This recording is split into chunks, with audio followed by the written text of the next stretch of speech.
Now, you guys may know this is last year's Oscar winner. This is CODA 2021 winner of Best Adapted Screenplay. Incredible. Also had Best Performance by an Actor in a Supporting Role. Troy Kutzer.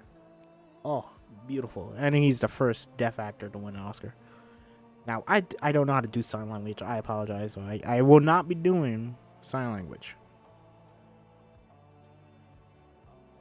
And I realize how incredibly ironic this is that we're reading a script about deaf people.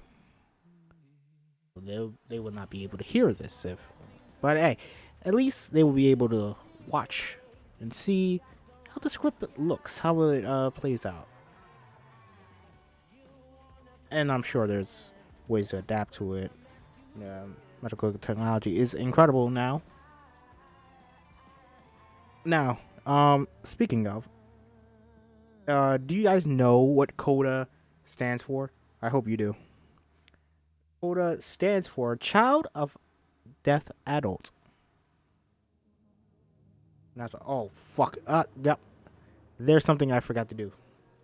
Apologies. I just remembered. Oh my god, that is fucking... It's so big. That's not what she said. Now, let me know if any of you guys have seen this film. Because this is... if you recall, I did this film...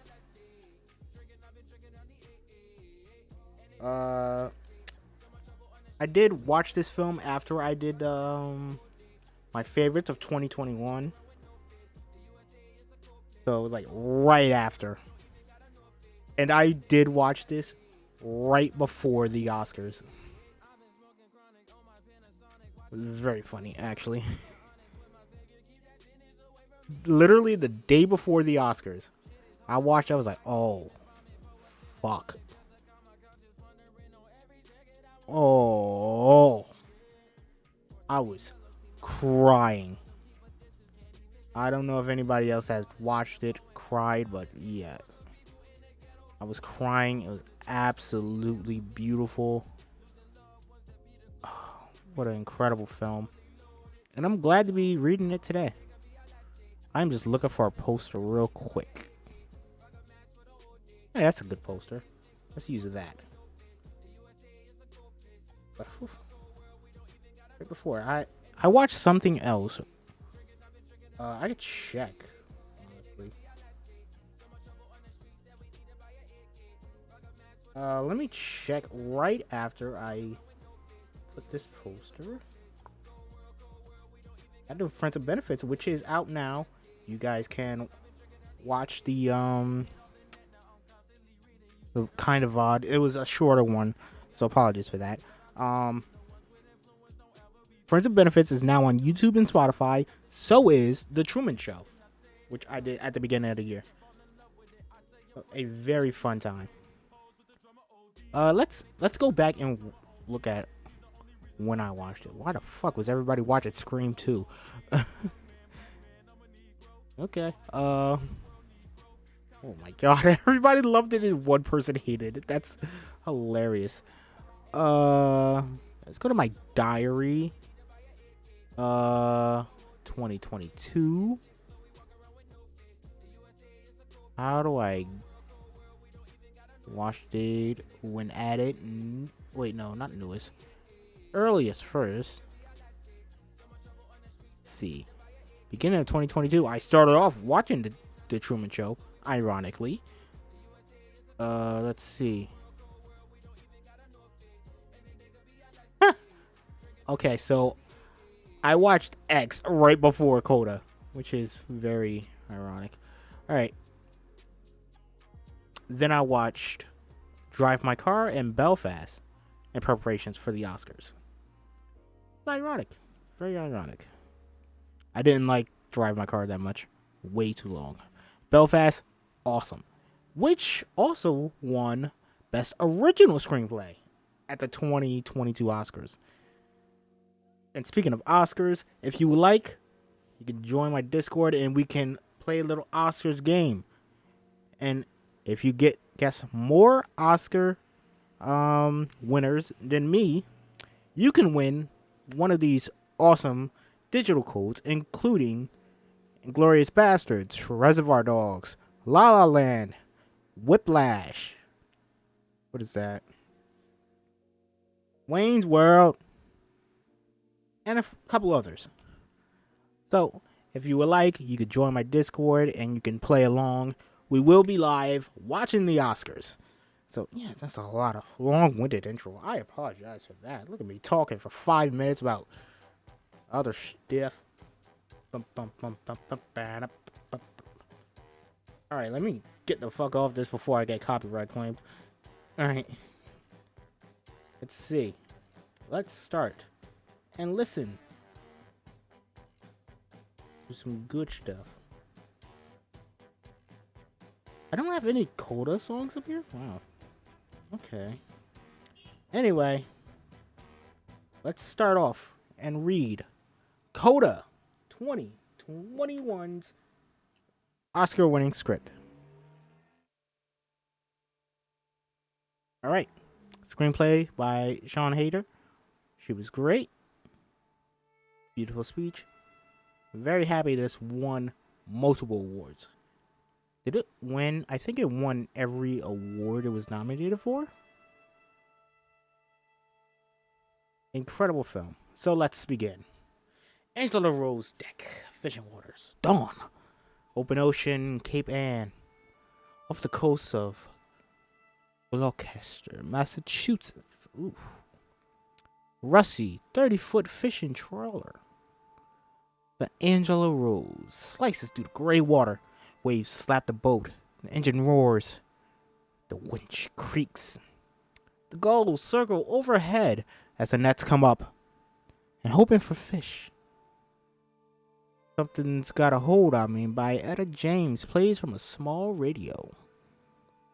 On deck, Ruby, 17, and fishing rodents belts out the song as she runs the winch.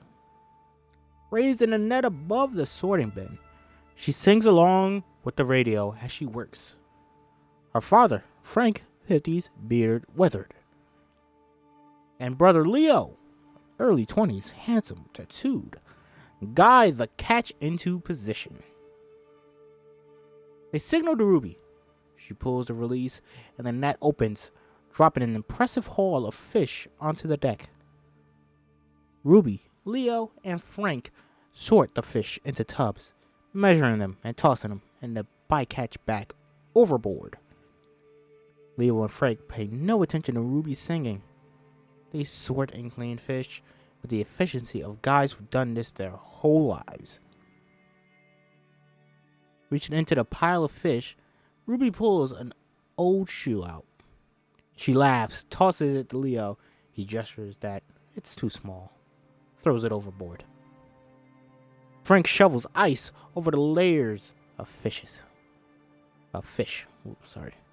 Leo cleans the fish by slushing them around in a bucket with his boot. The radio crackles. Angela Rose, do you copy? Ruby enters the wheelhouse, snatching up the receiver. Okay, copy. Are you guys coming in? As the boat sails past the break wall into the harbor, Ruby leans over the rail, watching the rocky granite shoreline. Gloucester City Hall towers above town. The quaint shopping district fades into the working wharf. I've never seen that word before. Wharf. W-H-A-R-F. Wharf. It's a fun word to say, wharf. In the harbor, lobstermen pull up their traps. The Angela Rose pulls into the dock. Ruby, Frank, and Leo offload their catch.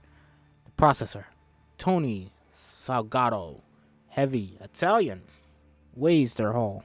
Salgados run everything around here, as evidenced by the family name on the warehouse. Trucks and the auction house.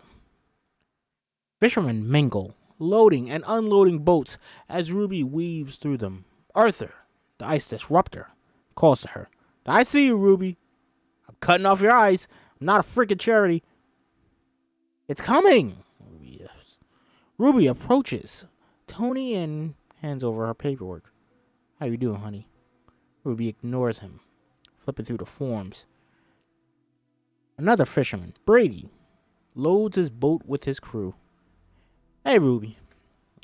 Thought you guys were done fishing in the first ledge.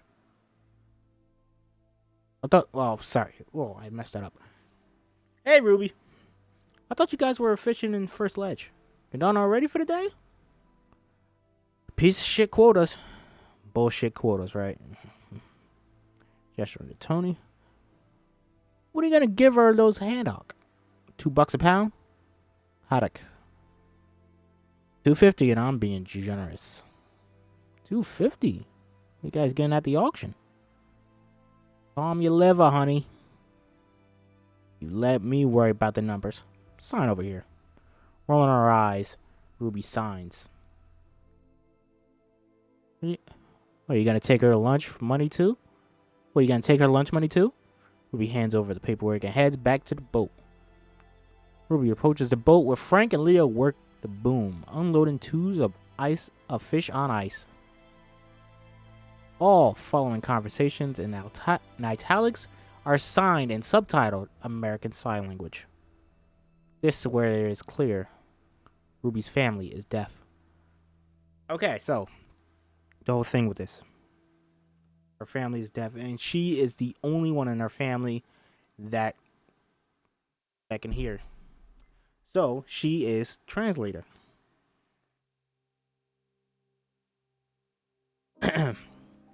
So keep that in mind. That is the whole thing. And I'm going to be reading this. However, all of this is signed. So, yeah, like I said, everything italicized is signed. I cannot do sign language, so I apologize for that. Let's go. Ruby, what a dick. Leo, I keep saying, let's sell our fish. Frank, they tried to keep it down to the Cape. That all went to hell. Leo, so keep bitching, that'll work. Ruby's heard this argument a million times. Ruby, gotta go. Love you, Daddy. Frank, don't forget about the doctor and the nets. Ruby, I know. Bye, shitface. Bye, twat waffle. Ooh. Spoken. Twat waffle. Signed and spoken. That's a new one. That's good. I believe I've called some people a twat waffle before. I don't know. Ruby hops on her bikes and puts in her headphones. Etta James drowns out the sounds of the wharf as she bikes to school. The landscape changes from boarded up warehouses to polished commercial district. Through town and ending at the high school. High school, Ruby parks her bike at the rack and runs up the empty front steps of school. Late. Oof. Okay. Let me pause a little bit right here. So, this script is only 80 pages, which actually very much surprised me because the film is an hour and 50. So yes, clearly there's a little bit added. So I'm interested in seeing what was added. Either way, I love this film.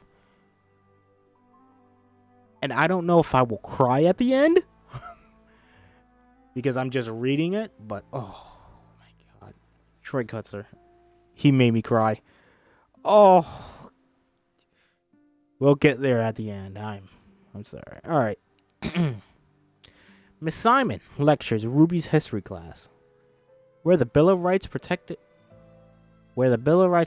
people from federal government amendments 13, 14, 15 protected them from their state governments.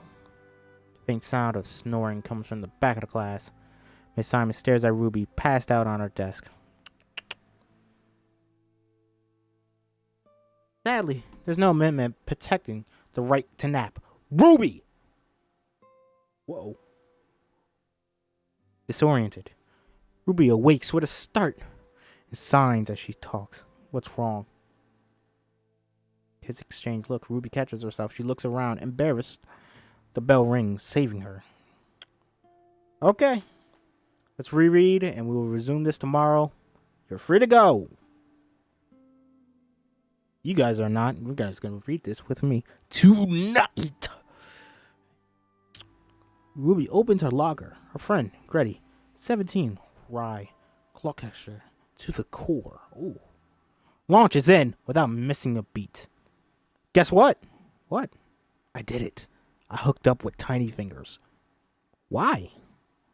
I don't know. Curiosity got the better of me. Also, totally wrong, despite those little baby hands. Ooh, ugh. Those are hands like a foot apart. Oh my god. That's a little too much. Maybe this is enough. This is more than enough. Come on. More than enough. Actually, this is enough. This is enough. I'm kidding. I'm just kidding. I'm just fucking with you. All right. Really? Yeah, we're gonna change that nickname. Audra, beautiful and horrible, walks by them with a group of girls. She shoots Ruby a look as she passes.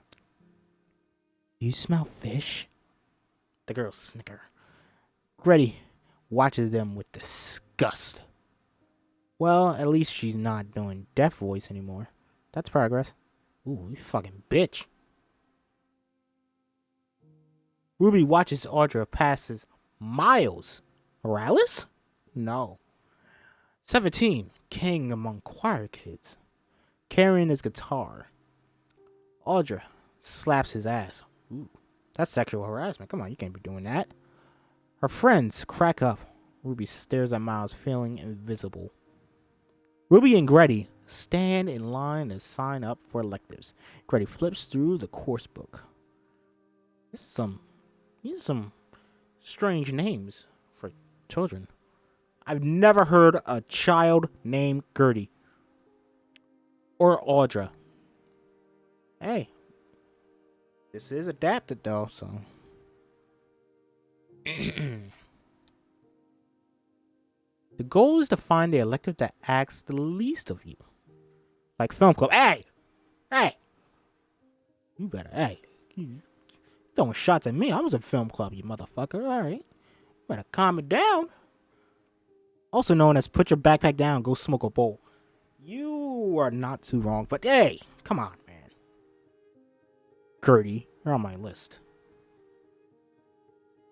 Ruby glances furtively at Miles, inching forward in the line next to hers. Plus, Mr. Wayback is actually pretty hot, you know, in a Comic-Con kind of way. Ruby reaches the registration desk and the guidance counselor behind it. Miles is also at the front of his line. Ruby eavesdrops. Yeah, quiet, please. Ruby suddenly turns to her counselor. Choir. Okay, just fill this out. Choir, are you high? Okay.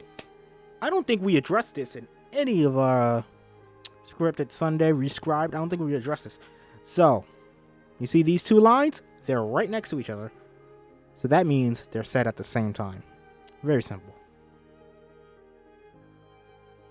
You will see that again when we get to some musicals. Oh my god. And also, there is a film I have planned where it's speaking another language and it's right next to each other. So be prepared for that. Anyway, Ruby eye-shushes her as Miles moves away from the table. You sing all the time. You're already socially challenged enough around here, but sure. If you start, beatboxing or doing that cup clapping thing, we're done, yeah? Oh, Pitch Perfect, huh? Just taking shots at Pitch Perfect, I respect it. Not Pitch Perfect 2, because Pitch Perfect 2 has Haley Steinfeld. Oh, love her. Sorry. Anyway, Ruby waits at the curb. She watches clusters of kids socialize. Everyone belongs to a group except her. Suddenly, a crazy thumping bass makes heads turn. Ruby's parents pull up in front of the school, Frank driving and Jackie. Beautiful 40s, heavy-handed makeup. Shotgun. They blast gangster rap. What do you mean by that? Black History Month? What do you mean by that? I'm kidding. Ruby, mortified, quickly climbs in. Turn that down, it's loud. Oh, wait, she's signing, sorry. Sorry, I was just reading fast. Turn that down, it's loud, she's signing. You didn't change after fishing? You stink. I love this song. Feel that beat. My whole ass is vibrating. I fucking love Frank. Honestly, I believe he's one of the best dads ever in films. That's my opinion, because he's so lovable. I just love him. Great. Just drive, please. Ruby stares out the window at the kids laughing. Ruby sits between her parents and a tiny exam room, translated for them. She's done this many times. That doesn't make it any less awkward. Oh. I just remembered what this is. It's definitely itchy as hell. It itches. My nuts are on fire. They're like angry, hard little beets covered in barnacles. Ugh. I got it. Your mother's got it even worse. Like a boiled lobster claw. Ugh. Ruby squirms, mortified. Right, so the layman's term for what you both have is jock itch. It's common if you spend a lot of time in damp clothes. It's easily transferable via intercourse. Guys have jock itch. I'll give you an antifungal cream, but both of you have to keep the area dry and avoid sex for 2 weeks. You two need clean underwear, and you're not allowed to do it anymore. What? For how long? Never again. Done for life. You fucking bitch. Friggin' Jackie, stare at her. 2 weeks. Can't do it. Impossible. Impossible. 24 years. Ruby tries to focus on her homework as Jackie cooks. It's not easy. Jackie bangs pots and clangs lids.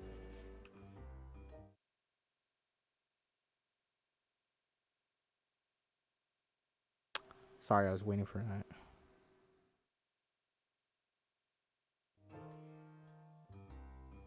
Frank noisily scrapes the grill, oblivious to the racket.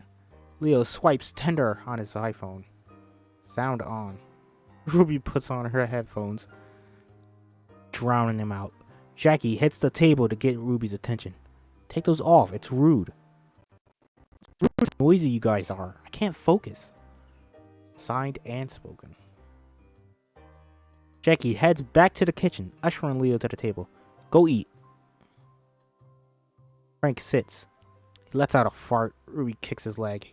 Looks up with feigned innocence. You know why God made farts smell? So deaf people can enjoy them too. See, I love him. It's so fucking dumb. Oh. Frank grins. Ruby rolls her eyes. Jackie comes in with the wine, taps on Ruby's shoulders. Don't slouch. You'll get stuck. Ruby slumps even more and puffs out her cheeks, making her dad laugh. Frank picks up the wine bottle and looks at the price. $15? Really? You chose weed, I chose wine. Jackie looks over Leo's shoulder and he tender swipes a couple girls. She whacks them. You don't want her? Swipe left. None of them smile. So, she's hot. When I was modeling. Here we go. She actually said it out loud. Okay. Yes, her mother was the best. First year I met her, she won the Yankee Miss Pageant. Beat all those hearing girls. She was hotter than all of them. Ruby aloud. She won the Yankee Miss Pageant. Greg lovingly slaps her ass. Jackie beams, turns her attention back to Tender. What about her? Oh, we said no Tender at the table. I was music rude, but Tender's okay. Because Tender is something we can all do as a family. What the hell do you mean by that? No, we cannot. No. Frank chews loudly and grins. Ruby stares at him. She looks around at her crazy family. High school. First day of choir. Kids stream in. Take their seats. Ruby and a flannel watches Miles socialize with some choir girls. Bernardo Villalobos. Alright. I also really like this guy. He was great. Quick-witted and wearing abnormally tight pants. Stands by the piano. Coffee in hand. I did not tell you to sit.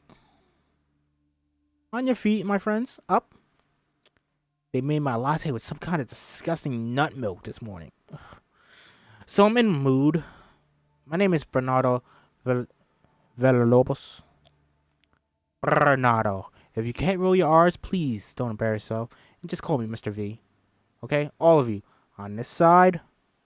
Come on, move. Let's see if you're an alto, a soprano. Just watched too many episodes of Glee. He steps to the piano. My birthday was last Tuesday, so in lieu of gifts, I'll be accepting the happy birthday song. I don't need an entire meal. I just want to place your voice. You, Harry Potter, let's hear it. Ruby watches as the boy with the round glasses steps forward. Happy birthday to you. Tenor, next. No, I wish it was J.K. Simmons. No, it's fine. But imagine Tara's Fletcher was here. Holy shit. Anyway, I digress. Various kids step forward and sing. Bernardo barks out critiques and directs them in their sections. Happy birthday to you. Alto, next. Happy birthday to you. Happy birthday to you. Oh, God, I apologize for that. Mr. Bernardo.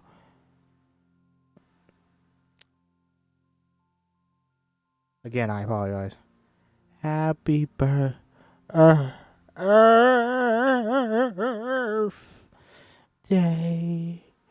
to you. Suave, tenor, next.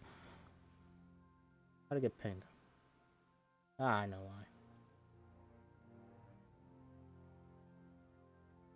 Alright. Bernardo turns to Ruby, who has been watching this progression of singers with growing terror. Next. Yes, you, red shirt. Ruby steps to the front. Bless me with your birthday wishes. Ruby freezes. She glances at Miles, who's staring right back at her. She turns red. Bernardo catches this. Get the words? Don't look at them. They're not going to help you. Ruby is unable to make a sound. The faces of judgment stare back at her. She looks like she might be sick. Without a word, she bolts from the room. We have a runner! Get her!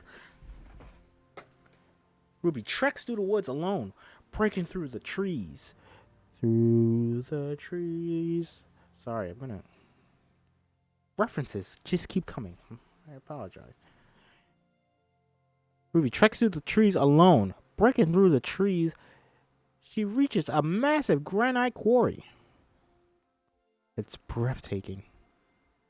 She sits on the sheer edge, looking out over the lake. She starts to sing Happy Birthday.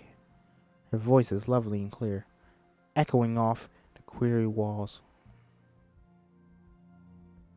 In her pajamas, Ruby pulls a load out of the laundry, then heads out of the kitchen. She passes the porch. She notices her parents heatedly arguing. She watches them unseen. The card was declined. I'll move money around tomorrow. It's so embarrassing. What do you want me to do? I gotta pay for ice, fuel. Maybe we should sell the boat? And then what? It's the one thing I know how to do. Ruby closes her eyes. She doesn't want to watch her parents fight. This is how she turns it off. When she opens her eyes again, Frank leans against the counter, defeated. If we lose that boat, we got nothing. Ruby cleans fish in a bucket with her boot. She pulls a hose in to wash the deck, but her eyes aren't on her work. Keep drifting over to Frank, looks lost in thought. He sits on the rail, smoking, looking out over the ocean. Frank does paperwork as Ruby and Leo finish unloading fish.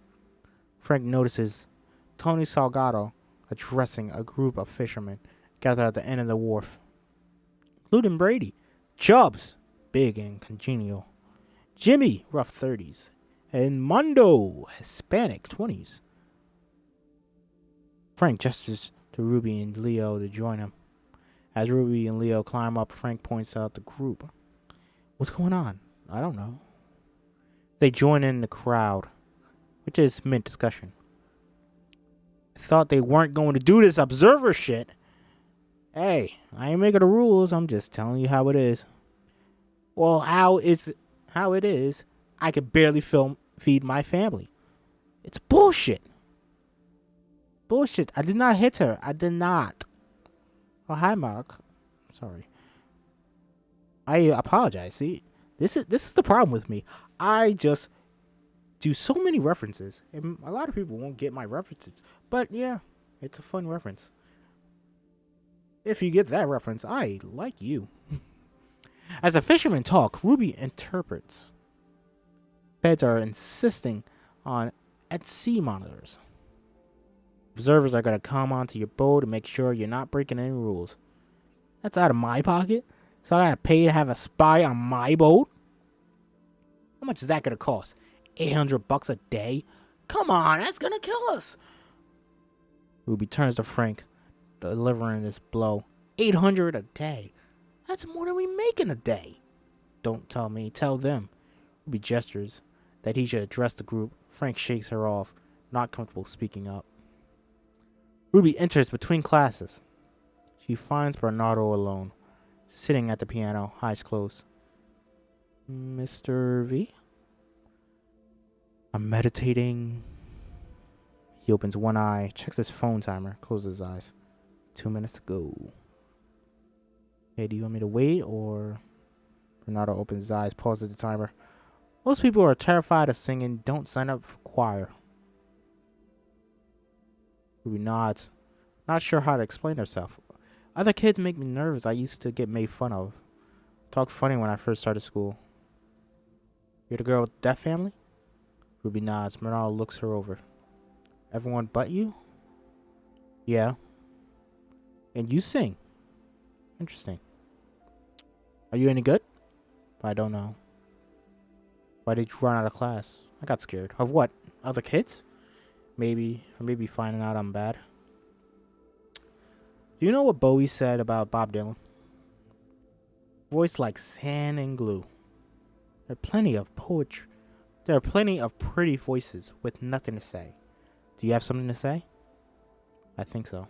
Good. Then I'll see you in class, Bob. He shoos her out with a wave. As Ruby leaves, a timer goes off on his phone. Signaling the end of his meditation. Bernardo sighs, annoyed. Thank you. Thank you!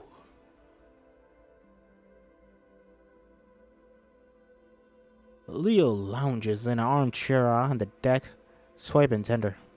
Just like me. Jackie preps dinner in the kitchen. She looks up as Ruby and Gertie walk in.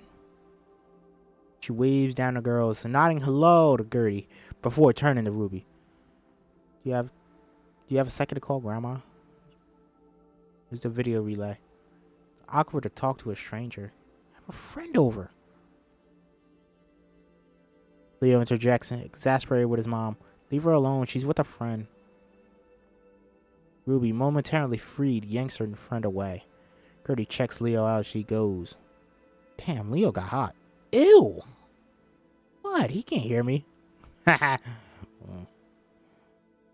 Gertie sprawls across Ruby's bed. Ruby takes out a record and puts it on an old Fisher-Price record player. Fisher-Price, goddamn. Does he work out or are those like fishing muscles? Okay, stop. You cannot date my brother. Why? Because for you, dating just means sex. Which I don't even want to think about. Okay, I'm sure he doesn't need his little sister protecting him. You go back to trying to get with teachers. It's more entertaining. Ruby drops the needle onto the record. My Pal Foot Foot by the Shags plays. Ruby dances across the room to Gertie. Oh, okay. What the hell are we listening to? Ruby grins and flops onto the bed next to Gertie, holding up the record cover with delight. The Shags! The song is called My Pal Foot Foot. Ruby, wait. The chorus of the song kicks in. It's weird. It's my favorite part, right there. You find the weirdest shit. Did you get this at a dollar bin? Wait, I have a serious question. Was this a sign for, you're really smoking hot? No. What about, like, we should totally get it on? No! Is it just this? Gertie thrusts her hips up and down. Oh my god, no! Stop! Then show me! Ruby gives her a hard look, but then smiles, caving. Gertie exits. Leo's lying on the couch. She smiles at him and signs. He stares at her. She winks and exits. Ruby appears. What's up with Gertie? She just told me she has herpes. Nice. Set her up for failure. The choir sings Let's Get It On by Marvin Gaye. Like it's a funeral dirge. Bernardo rants. Energy! I'm falling asleep. Guys, sounds like a funeral. Bernardo stops playing. Come on. Guys, come on. You're teenagers. All you think about is getting it on. I'm trying to think back when I was a teenager. I'm about to cry because I'm fucking old. Holy shit. Alright. Ruby snickers. Bernardo's eyes fall on her. Bob, do something. Ruby is startled out of her reverie. That's right. Come, get up here. Come on. Ruby walks to the front of the class and stands nervously. Bernardo approaches her. Come on, sing. Been really trying, baby. No. You're not breathing. There's no sound without breath. And none of you are breathing. Well, that says breathe. I am breath. Fill your belly. Fill it up. Ruby breathes in. Bernardo stares at her stomach. Come on, that's not a belly. This is a belly. I don't know why I said it like that. What is wrong with me? I have a lot of energy right now, and I do not know why. Grabs his own belly as he puffs it out. Belly. Okay, follow me. Remember the little dog, big dog exercise? Okay, little dog. He holds up his arms in front of his body like paws and hangs out his tongue. I probably shouldn't do that. Panting like a little dog. Ha ha ha. Ruby doesn't move. Bernardo claps at her to follow his lead. Do it! Come on! Ha ha ha ha. Push. Embarrassed, Ruby pokes her belly out and pants, holding her hands up like paws. Bernardo seems completely unfazed. Medium dog. Big dog. Bernardo makes crazy low big dog sound. Ruby stops, completely mortified. You're embarrassed? Really? He turns to the class, commanding them all to participate. Everyone! Little dog, big dog. Come on, and... He makes the little dog pants again. The class reluctantly joins the exercise. Paws up, tongues out. Pant, push. Medium dog, big dog. Engage your core. Blow it out. Push. Now he's focused on Ruby, pushing only her to breathe. Push, push, push. Engage your core. More, more. Now sing. He sits on the piano, plays the first line of the song. I've been really trying, baby. I cannot sing. I apologize. I do not want to sing. Especially when I don't even hear the music.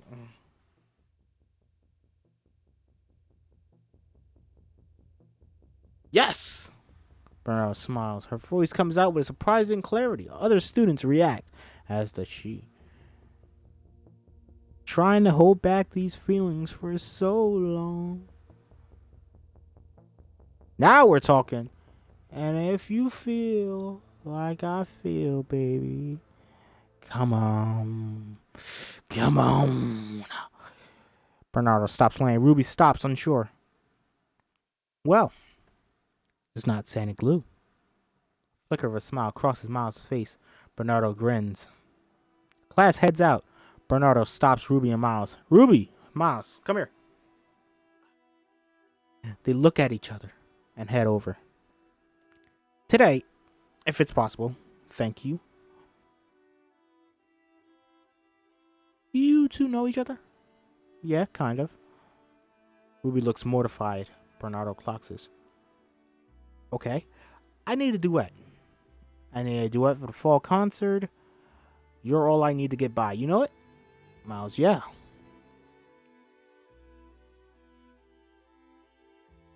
Ruby shakes her head. Bernardo looks disappointed. Educate yourself. He hands him each music. We'll work next class. You're All I Need to Get By Marvin Gaye and Tammy Terrell, please. Sorry, I don't listen to this, so I apologize. Ruby bikes from school to Salgado's along the water, passing sailboats and kids. Fuck up. Passing sailboats and kids playing on the beach. Bucolic vistas, juxtaposed with for-lease signs. Boarded up buildings. This is a beautiful place that's been hit hard. Salgado's processing. She reaches Salgado Seafood Company. Parks her bike. Takes her earbuds out and the song stops. Ruby walks through the auction. Workers move pallets of fish, shovel ice, graders, walk around assessing the tubs. She waves at some people. She spots Leo. Types on his iPad back and forth with Gio Salgado, the auction owner. Ruby approaches. She passes Tony haggling with another fisherman and eavesdrops. 800 for 3. As good as I could do. But I'll take them all, okay? Ruby just overheard the price. She's armed for battle. She approaches Leo and Gio. Leo's annoyed to see her. Dad's out back. Ruby ignores Leo. Turning to Gio to negotiate. What are you giving him? Ruby, stop. I got this. 275. Just heard Tony tell McKinney it was 3. Shit looks like it's been baking in the sun.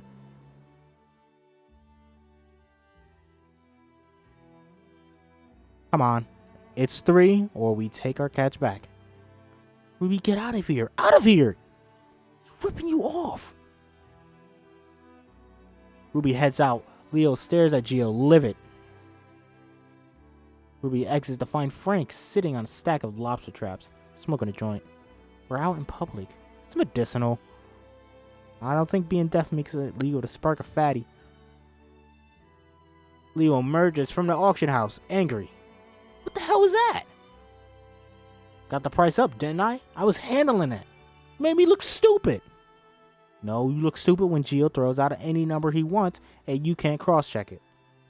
Guys, you want to fight? Go fight those assholes. Our family sticks together. I give my left nut to tell them to go screw themselves. So do it. Who's going to sell our fish? Us! Frank shakes his head. He walks away. The choir sings It's Your Thing by the Isley Brothers. Bernardo conducts. They stomp and clap for percussion. It's your thing. Do what you want to do. I'm not singing. I can't tell you who to sock it to. It's your thing. Do what you want to do. It's your thing. Okay, no, that's enough. That's enough of that. They laugh, dance, excited. Bernardo jumps around, handing out percussion instruments.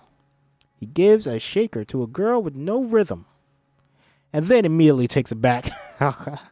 The kids jam on a song, having fun. Maybe this is why it's a little longer. Probably like, yeah, all the singing and stuff.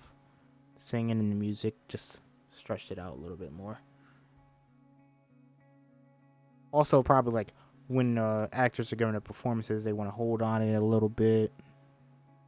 But this is why it's a little longer than 80 minutes. Do you work on a song? Oh, wait. Hold on. Kids head out. Ruby collects her things. She walks up to join Mr. V and Miles at the piano. Did you work on a song? Often nods. Good. Blow my tiny mind. He begins to play. They begin. You're all I need to get by, like the sweet morning dew. I took one look at you, and it was plain. Bernardo interrupts them. You did not work on this. We did, just not like together. Dios mío. Duet. And the word, you must duet. Together. Face each other. Come on, face each other. You're afraid of her? You are wise. Come on, he does not have hijos. He's Spanish. I don't speak Spanish. I apologize. Guys, this is not the Pledge of Allegiance. It's a love song. A love song. Try to imagine what it's like to sacrifice everything for another human. They stare at him. So again? No. Of course again. You go first, Miles. Okay? Let's take it from the verse. Ready? Bernardo nods and plays. They sing again.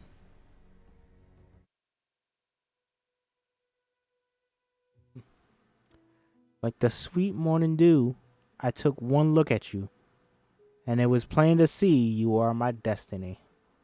With my arms wide open, I threw away my pride. Ruby's voice soars. Their voices blend nicely. Good. Good. Stop. Stop. Good. In the chorus, try to harmony up. There's no looking back for us. No looking back for us. Good. I'm not angry at this. Go work and come back. Miles steals a look at Ruby. Then grabs his stuff and beelines for the door. Try it on the guitar. Cool. Ruby collects her things. You could sing. You have no control, but your tone is lovely. Thanks. It's my favorite thing. Bernardo takes this in. What are you doing next year? I don't know. Working with my dad? No college? I'm not good at school. Miles is auditioning for Berklee College of Music. I've been coaching him for his audition. You don't know Berklee. I've heard of it. Come on, I grew up in Mexico City, and even I knew Berklee. Abraham Libero? The famous bassist? What can I say bassist? The famous bassist went there? I did too. I can't afford school. They have scholarships. How do you feel when you sing? I don't know. It's hard to explain. Try. Ruby thinks. Then unsure of how to express it, she signs. Two fingers make a figure standing still while her other hands circles to become the universe, which spins and grows out of her hands into the air around her. Bernardo considers her. You will need to sight read and learn a classical piece. I need your nights and weekends. I do not waste my time. So if I'm offering, it's because I hear something. Ruby takes us in, moved that someone is finally seeing her. Back at home, Ruby eats some cereal with Jackie. Jackie nurses her coffee. Ruby watches her mom for a moment. I joined the choir. Jackie looks at her, curious. Why? Like to sing? Jackie laughs, rolls her eyes. What? You're a teenager. If I was blind, would you want to paint? Ruby stares at her. Why is it always about you? Jackie looks taken aback. Ruby grabs her stuff for school and turns back. I'm meeting people. I'm making friends. You know what? You should get out in the world too. Ruby starts to leave. Jackie bangs on the table, gesturing that Ruby didn't clean her plate. Ruby grabs her cereal bowl and stomps into the kitchen. Jackie looks after her. Frank and Leo dock their boat and tie it. We should do a co-op.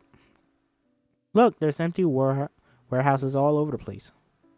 Frank looks annoyed with this conversation, but Leo persists. We can organize business. Get the other boats on board. How?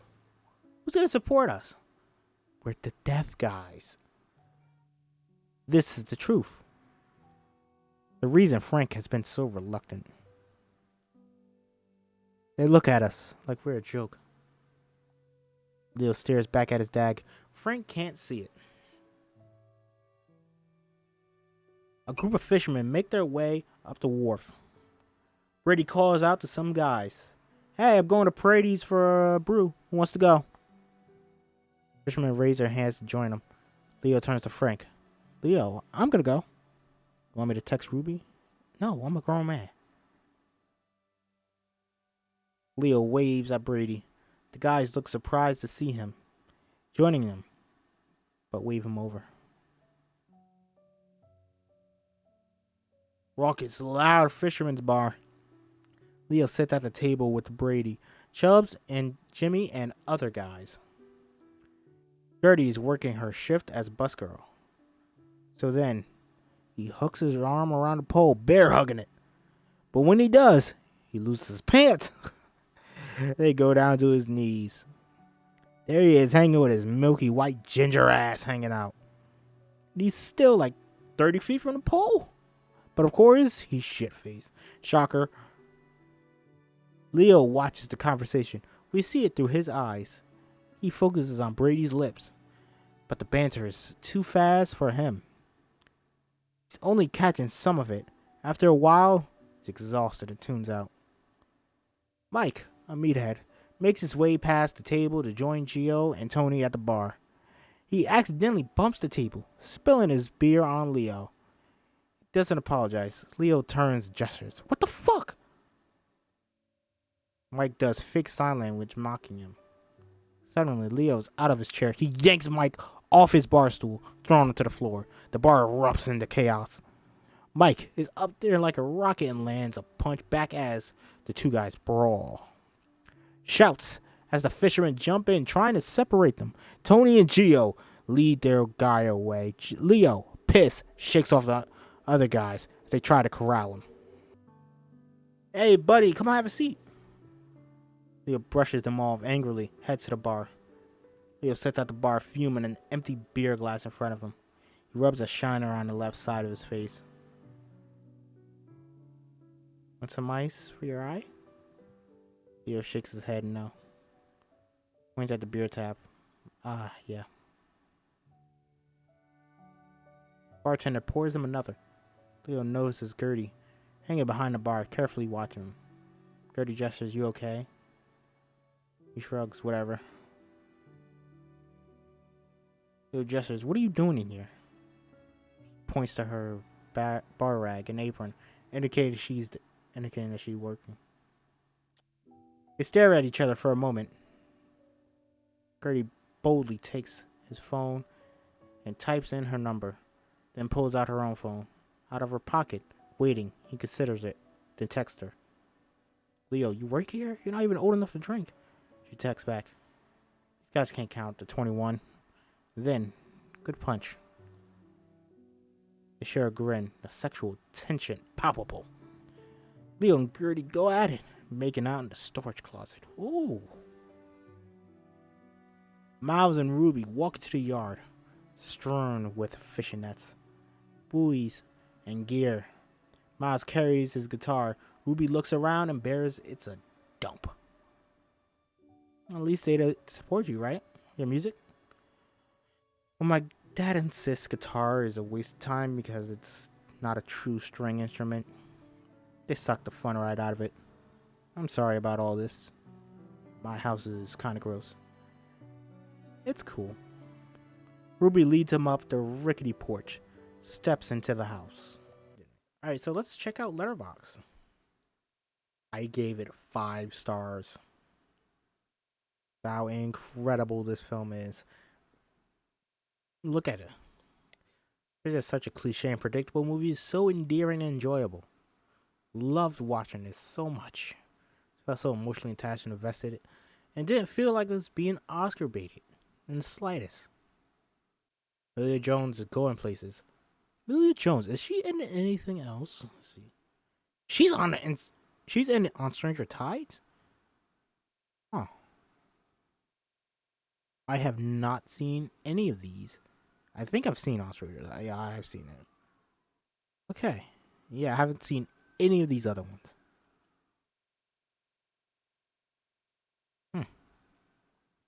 Good for her. Very good, sir. I believe he made up a language for deaf people on Star Wars. It's fucking incredible. Number 23. This is one coming, I think. There's no picture, no release date. Okay. Nobody else in this film that I know. Incredible film. Incredible film. I need to watch this again. Absolutely fantastic.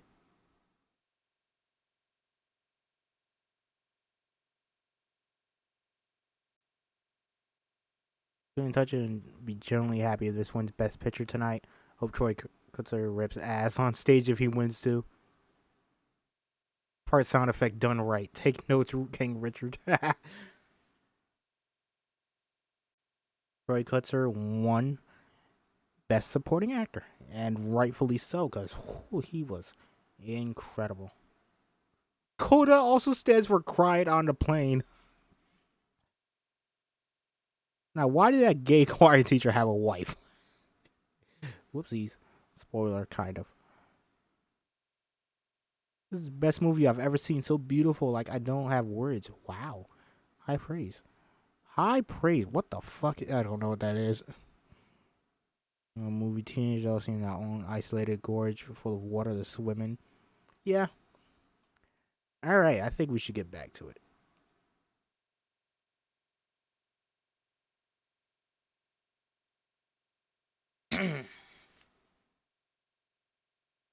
Back to it. Alright. Ruby leads Miles up the stairs into her room. Miles spies the Shags record on her player. No way, the Shags? I'm really here just to steal these ladies. I can't believe this actually worked. Sounds like shit, but so does my stereo. My mom thought it was a waste of money. It's $2 from Goodwill. Do they even get what music is? My dad really likes gangster rap because of the bass. Miles laughs. He studies her. When we were little, I used to see you guys in town. Yeah, we're hard to miss. This one time, I think it was like 3rd grade, you were at the Seaport Grill. You were ordering for your parents, talking to the waiter like a total baller. Then you order 2 beers. I thought it was so cool. Really? Yeah, my parents wouldn't even let me ride the bus by myself. They're weird. And they hate each other, so there's that. Ruby takes us in. No one's ever seen it like that. How should we do this? Stand? Maybe we face each other? They face each other nervously. Miles plays guitar. They begin to sing. Like the sweet morning dew. I took one look at you.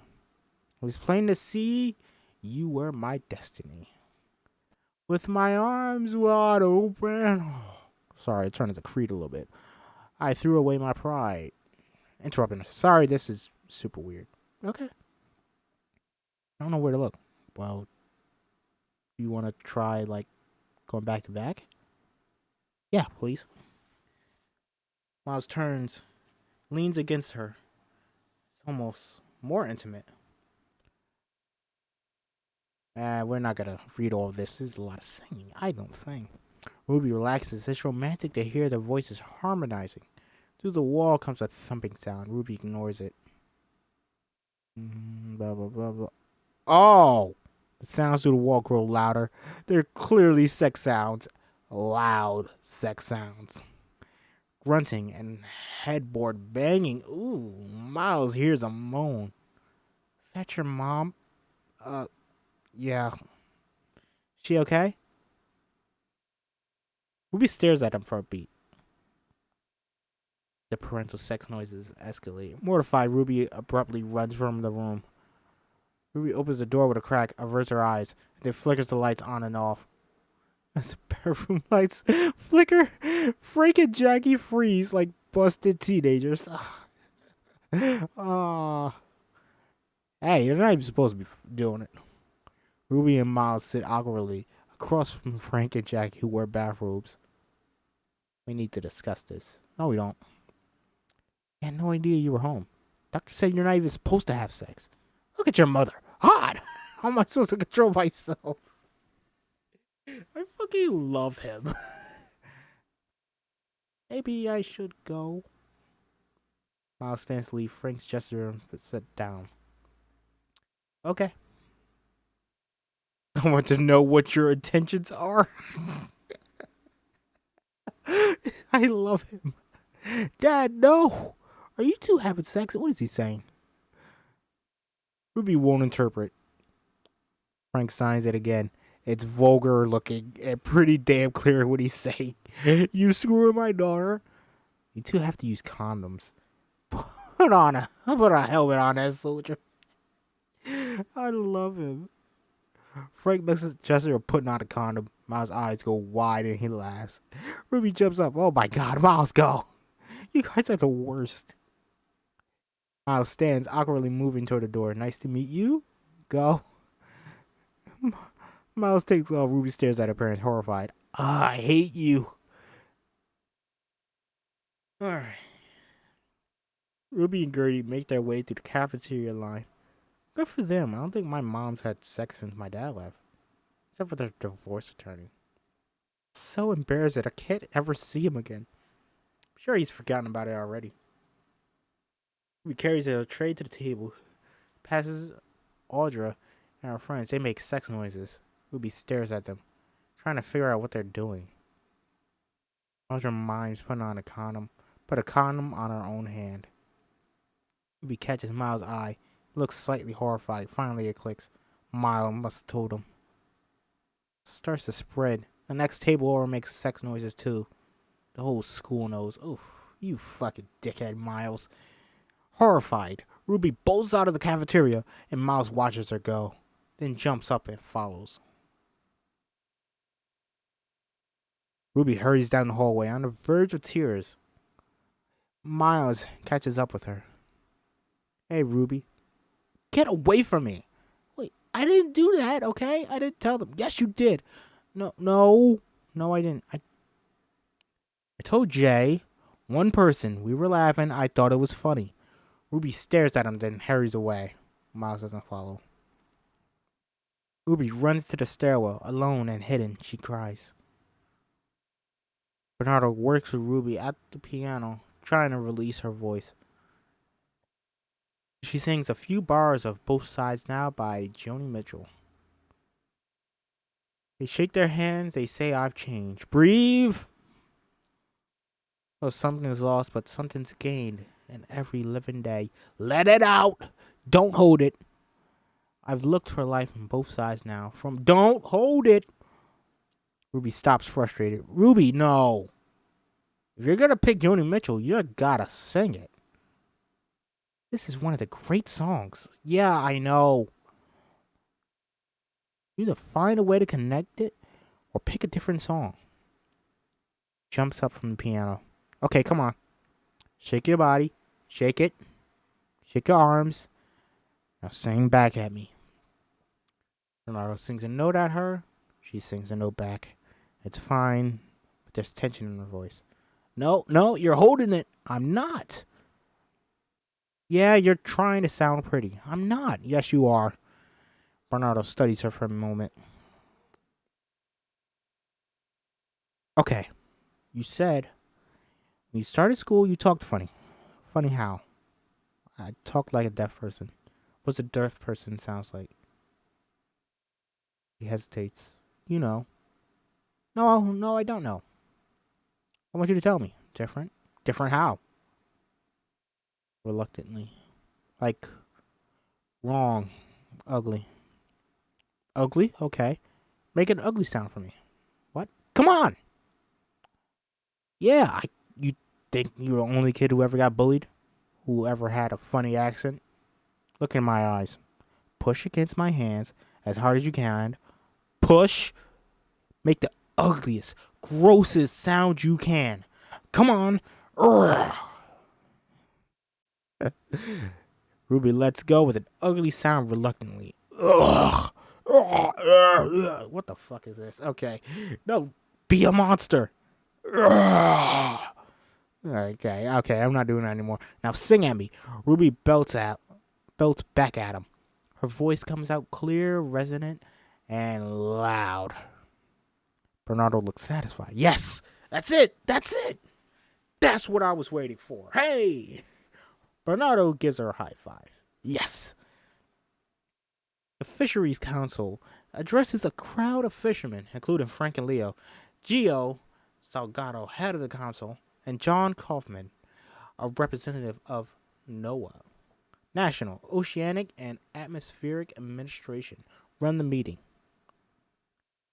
You guys raise the quotas every year, but it used to be 100 boats in that harbor. Must be 15 now. I haven't played music, by the way. Sorry. Why is it not playing?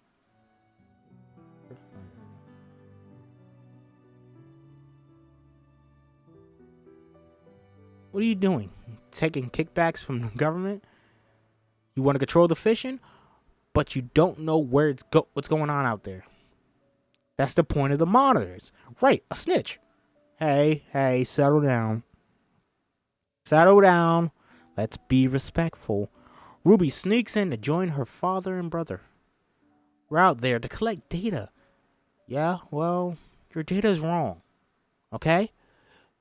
The water's getting warmer. The fish are going deeper. Why do I keep saying? I'm sorry. I apologize. Oh, you tested? Yeah. I see what's coming up in my nets, you asshole. Sorry. You gotta interpret. I'm lost. What's going on? As the meeting continues, Ruby signs. We understand that the observers are a financial hardship, but it's critical to protect the fishery. It's John's job to look out for the fish, and as head of the council, it's my job to look out for you. The fishermen react calling bullshit. It's not the old days anymore. Everyone has to make some sacrifices. Guys, we're not the enemy here. Frank raises his hand. He stands up suddenly, banging his chair to get the room's attention, then, suck my dick. Frank gestures to Ruby to translate. She stares at him. Ruby stands, not sure what to do. Suck my dick? That's from him, not me. Got a problem, Frank? Frank looks at Leo. He's made the decision. Ruby waits nervously. Here we go. She translates as Frank vents. Frank via Ruby.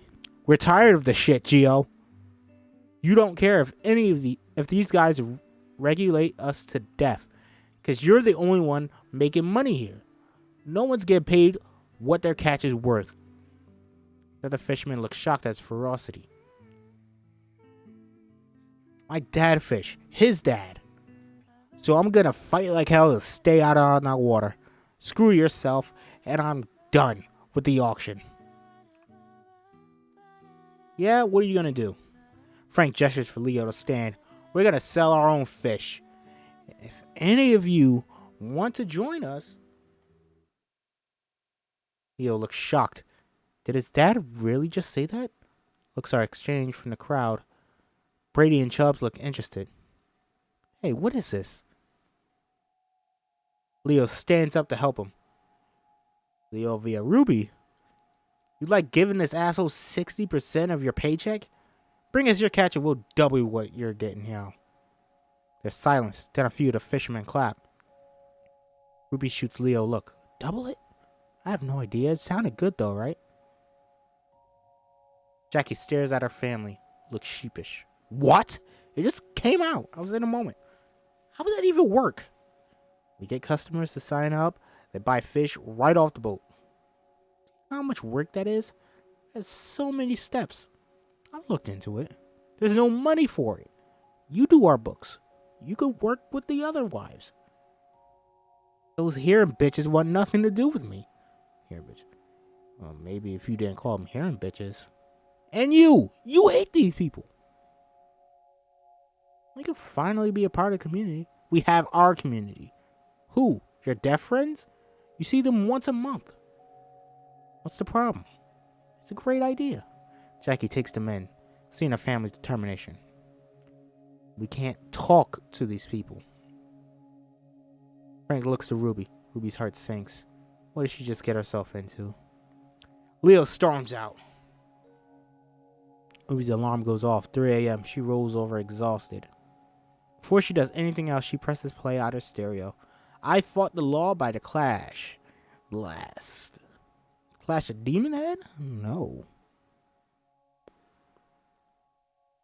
She turns the volume up loud. She pulls a sweater over her pajama top and throws on a wool hat, her fishing clothes clearly laid out from the night before. Ruby enters her parents' room. Their bed vibrates. A bright light flashes the alarm. Frank incredibly sleeps through it. She shakes him awake. The song continues over the following montage. Out on the water, Leo hoses the decks, throws the fish into a slushy brine. Ruby is buried in classical sheet music, working on her Italian pronunciation. Leo douses her with the hose. She shrieks. A folding table is set up with flyers for fresh catch. Ruby, Jackie, Leo, and Frank pass out information. Get your fresh catch here. Sign up now and get your fish right off the boat. Ocean to your mouth. Forecaster.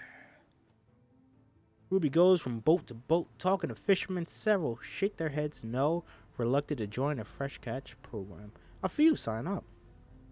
Bernardo and Ruby look over music notation together as he explains the words. Forte, very loudly.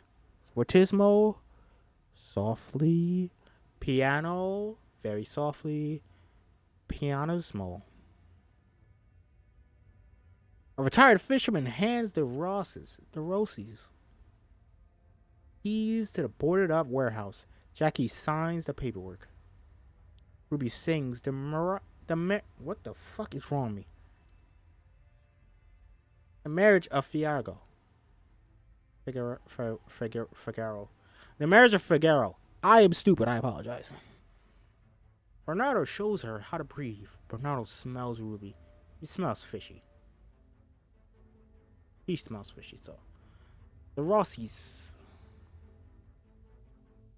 clean the inside of the old abandoned warehouse. It's dingy, but it's cheap. Is it dingy or dingy? I didn't say dingy. Ruby stares down at her sheet music humming. Jackie observes her, feeling a distance between them. Ruby walks into her lesson, blowing past Miles on his way out. Hey, she ignores him. Bernardo appears, looking annoyed. Ruby, come on, I said I'm sorry. Ruby, you're late. Ruby and Bernardo look at the sheet music set up on a music stand. They clap out to the rhythm.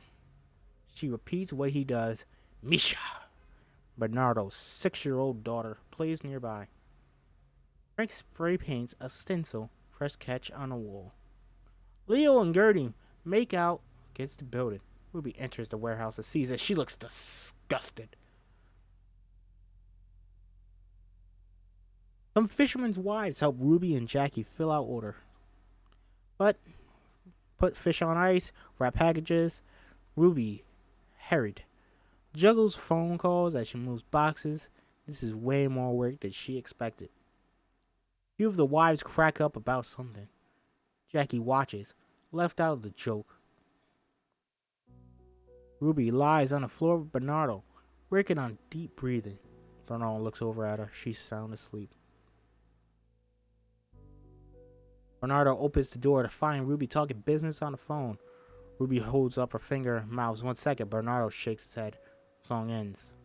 Get your ass inside. Bernardo and Ruby argue. That's the 3rd time you're late. It's only 20 minutes. I don't care if it's 1 minute.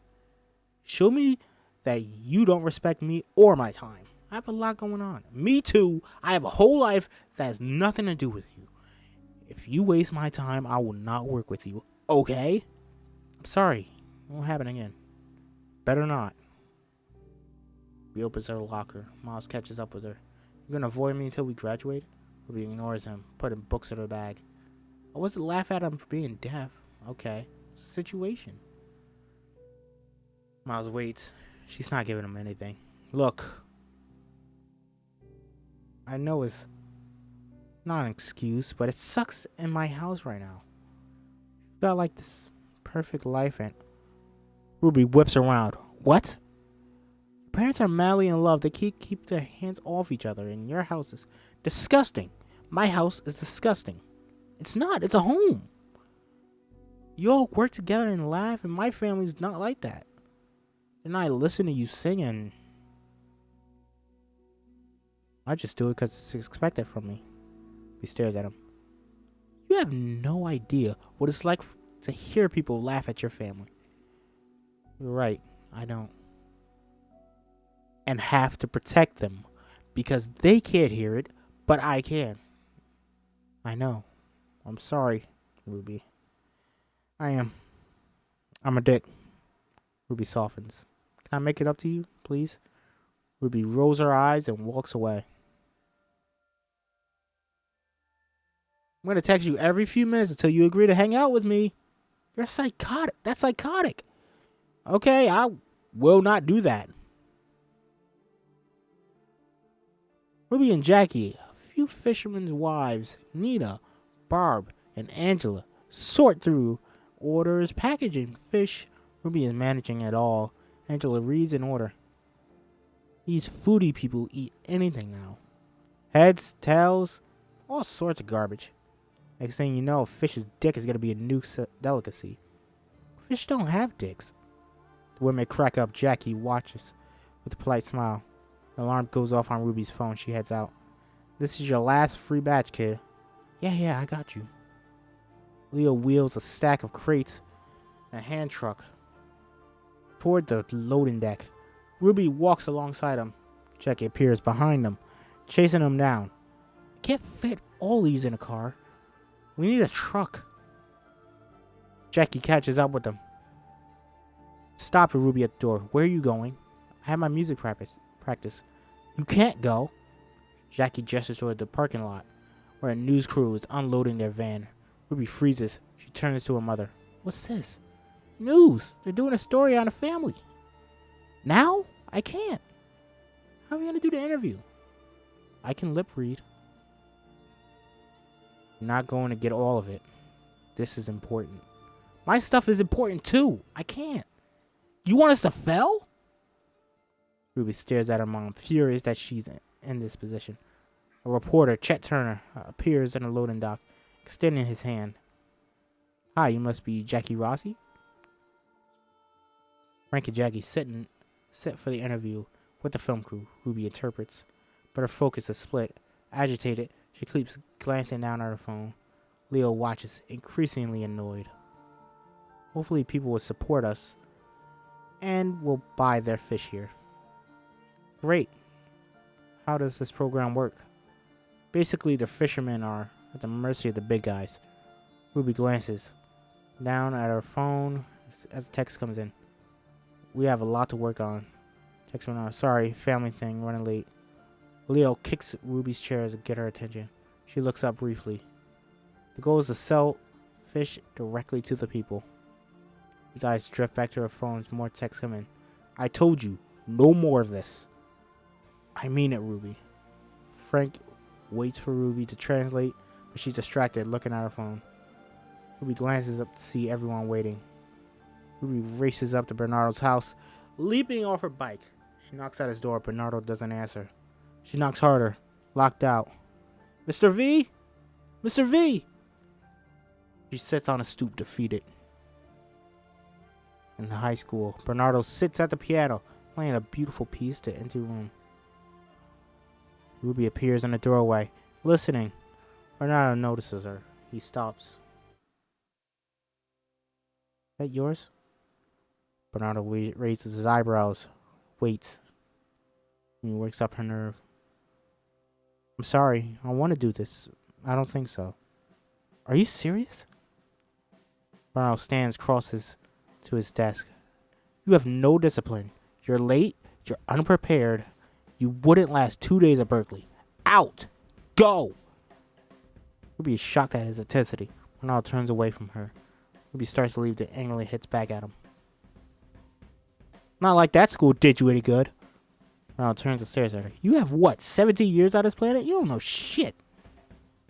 Ruby takes this in, stunned. You want to know why I'm a teacher? I'm good at this. But I can't do my job unless you do yours. You certainly don't need a lesson in failure from someone who's too afraid to even try. Ruby stares at him, silent, trying to form a response. I've never done anything without my family before. Bernardo takes this in, sensing she's genuine. Rousing home.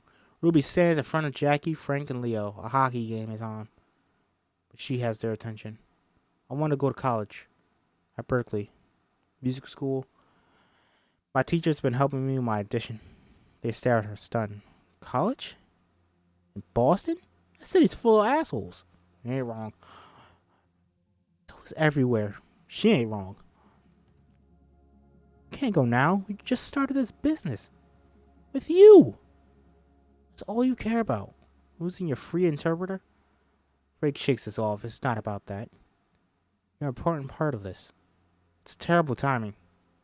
There will never be a good time.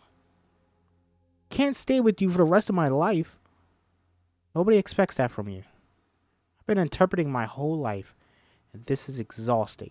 Singing is what I love. It's everything. You'll be frustrated. Storms upstairs. Jackie turns to Leo. Did you know about this? Leo shakes his head. Frank lies in bed as Jackie paces the room. They argue. We can't let her go. It's college. It's not. It's a music school. What if she can't sing? Maybe she's awful. She's not awful. Really? Have you heard her? Frank rolls his eyes, puts his book away. I'm worried. What if she fails? I'm tired. I don't want to talk anymore. Frank rolls over, turning away. Jackie smacks him to get his attention. He looks at her.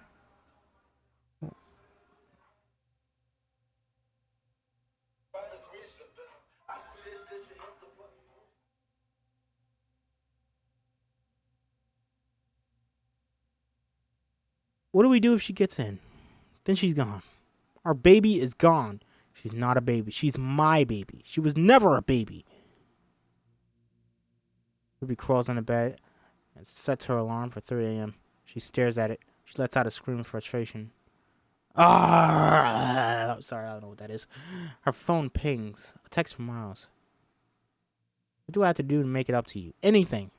Ruby stares for a moment. A small smile flickers across her face. She types back. Frank and Leo prep the boat for departure. Where's Ruby? She's pissed. Yeah, but today? He gestures down at the dock. A middle-aged woman, Joanne Biles. Dressed in a paddler's hat and brand new fleece, is stepping gingerly towards them. She wheels a rolling bag. Is that the Observer? Seriously? Hello. Should make her jump. He reaches the edge of the dock. Leo hesitates. I'm Jordan Biles. I'm your Etsy monitor. I'll be going out with you today. Leo stares at her, giving her nothing. Reluctantly, takes the wooden plank and throws it across with a bang. Joanne awkwardly hoists her bag onto the plank. Can you help me with? I don't think I get it across. Leo lets her struggle with it for a moment, then grabs the bag and pulls it on board. The Angela Rose leaves harbor with Joanne on board. Out in open water, Frank drives in the wheelhouse, eating a jar of peanut butter with a spoon. Joanne, oblivious, tries to make conversation. It was like rough seas today. Frank doesn't respond. Joanne is used to being ignored. No one likes having her there. She awkwardly climbs into the new Grudens, pulling the tag off. Leo enters the wheelhouse, joining his dad by the captain's chair. He and Frank exchange a look. Should I throw her overboard? So she doesn't know that they're deaf, which is a huge problem. Ruby and Miles march along the trail. Aspen leaves quiver, throwing depth light down onto the path. Ruby blows past, no swimming sign. So, you gonna murder me? I haven't decided. They exit the woods, stepping out on the edge. The quarry 30 feet above the water. Ruby walks to the edge. She glances back at Miles. She strips off her sweatshirt and kicks off her shoes. Really? No. Just don't belly flop. Ruby leaps off the edge, flies through the air, and hits the water with a smack. Miles watches, stunned. She surfaces and swims out, her hair glistening in the sun. He peels off his clothes and takes a deep breath, swallowing his fear. Are you crazy? It looks freezing. Get in. Clear. Incoming. Miles leaps after her, yelling on the way down. He surfaces. Oh, God, it's so cold. It went up my nose.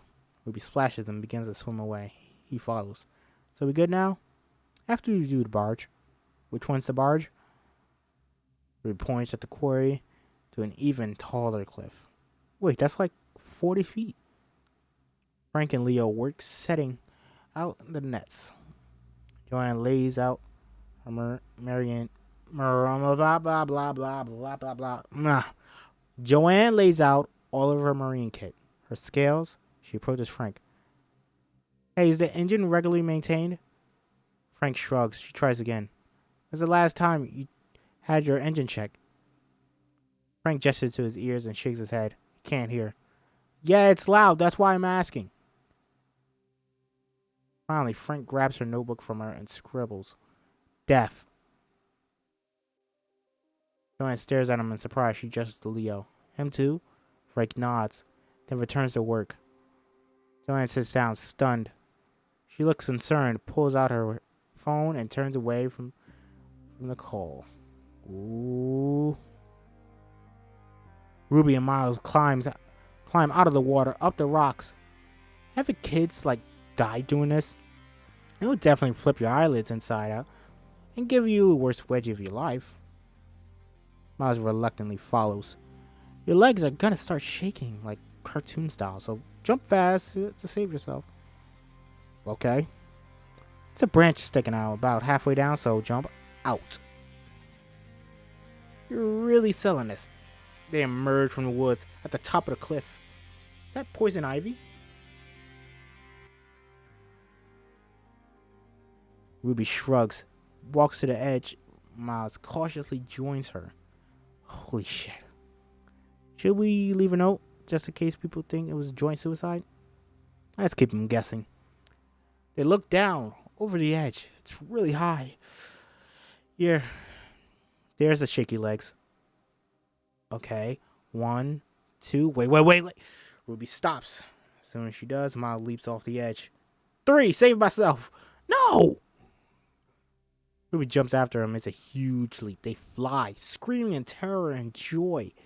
They hit the water with a resounding smack. They both disappear. For a moment, they break the surface, gasping. Yeah, That hurt. Ow. Their laughter and howls echo off the quarry walls. Frank and Leo work on the deck, sorting the fish. Joanne weighs the fish, makes some notes in a notebook. She scans the horizon, waiting. The guys continue to work, oblivious. Radio transmission comes in. Fishing vessel Angela Rose. Fishing vessel Angela Rose. God. Coast Guard, 25 off your starboard quarter. Channel 16, over. A warning light flashes on the empty wheelhouse. No one sees it except Joanne, who watches, but doesn't alert them. Radio crackles, goes unanswered. Fishing vessel Angela Rose, Coast Guard 24, E21, 25, E21, Channel 16, come in, over. Frank continued to work. The Coast Guard boat approaches, speeding towards them, sirens blazing.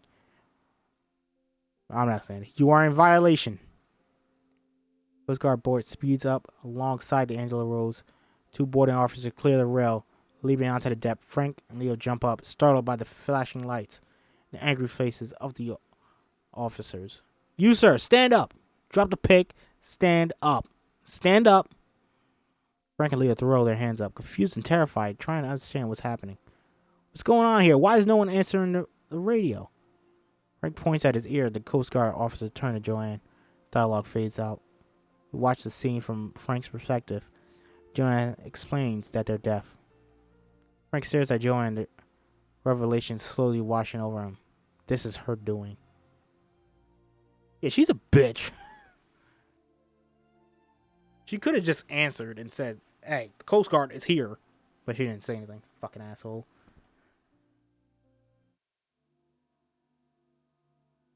Ruby and Miles float on a down tree in the quarry. They attempt to jump up on a log at the same time. Nailed it. The log spins. They tumble into the water. Check it out. Miles scrambles up, loses his balance, splashes in. Ruby makes it up and runs the length of as Miles cheers. Exhausted, they rest their arms on opposite sides, drifting quietly. Miles leans over and kisses her. It's perfect. Wow. Very nice juxtaposition. They fail just as soon as she leaves them off. That's what she is trying to do the entire time. She's trying to leave them off. Get herself. As she gets her space, they cannot handle it. And there's issues because of that. But she's thriving. They are not. Because she has space. This is the whole point of it. Alright. Ruby enters, riding high from her day. Her parents, Leo, are arguing fiercely in the kitchen. What happened? You didn't come to work. We're done fishing. They suspended my license. Ruby stares at him. Oh shit. Who did? Coasties. The observer saw we were deaf and tipped them off. Can't do that. We're just working and they came to board us. We didn't know. I told you needed a hearing deckhand. Yeah, that's you. You were that person. I can't always be that person. She's right. We need another guy. We can't afford it. You told me you weren't coming. I might have figured something out, but you didn't. You're seriously blaming me? Your father was counting on you. No, don't put this on me. It's not my fault. Partially it's her fault, partially not. Frank and Jackie sit in front of a couple of Coast Guard hearing officers reviewing their case. Ruby interprets. You failed to obey an order by federal law enforcement to board your vessel. On top of that, you are operating your vessel in a negligent and dangerous manner due to your disability. I have no choice but administer the minimum fine, which is $1,000, and additional penalty for $1,500. Can't pay that unless get back on the water. Officer, what do they need to do to be able to fish again? You'll be required to have a hearing individual on board at all times to answer radios, hear ship whistles, etc. We'll be monitoring you regularly to make sure you are in compliance. Do you have that person? He stares at him, considering this. The Rossi family enters a subdued, sad dinner. I'll sell the boat. Take the money we can, that'll be that. Fine, I'll stay. I'll work with you on the boat. Her family stares at her. No! Yes, we can't afford to pay someone else. There's nobody that's gonna know how to sign. Are you sure? School can wait. I already decided. I'm excited. Parents look relieved, frustrated. Leo pushes back. Oh, Saint Ruby. We'll make a shrine of you on the boat. She's trying to help. Well, thank God you have her. Leo storms out, leaving the three of them looking after her. Ruby lies in bed, headphones on, listening to both sides now. Jackie enters, sets a shopping bag down. Don't kill me. I bought you a red dress for your concert. If you don't like it, you don't have to wear it. It makes a face. Jackie lingers. I'm really glad you're staying. Leo isn't. It's complicated. He feels left out. It's crazy. It's always three of you and then me. I get it. They take each other in for a beat. Do you ever wish I was deaf? Jackie sits on the edge of the bed. She thinks for a long moment before she speaks. When you were born, in the hospital, they gave you a hearing test. There you are, so tiny and sweet. Electrodes all over you. And I prayed that you would be deaf. When they told us that you were hearing, I felt my heart sink. Why? I was worried that we wouldn't connect. Like me and my mom. We're not close. I thought I would fail you. That being deaf would make me a bad mom. Don't worry. You're a bad mom for so many other reasons. Jackie smiles. I know I drive you crazy. The clothes, the makeup. But honestly, I'm happy that you know who you are. You're brave. Not like me. Ruby hugs her. It's been a long time since she's hugged her mom like this. Ruby folds into Jackie's lap like a little kid. Jackie strokes her hair. Leo sits on a rock, looking out in the water. Ruby walks towards him. Leo sees her. She waves, joins him. You hiding? Not very well. Leo hops down, walking away from her. Ruby chases him down. You still mad at me? You can't fish full time. Why not? Gertie told me that you can really sing. That's special. You can't stay here. They'll keep looking to you for everything. What else am I supposed to do? Leo erupts as frustrated and exploding. Let me do this. I got this. I'm the older brother and I get treated like a baby. Haven't been able to do a thing with Fresh Catch. Also, another fantastic actor. Great as well. Because it all involves talking to hearing people. So what? Who cares?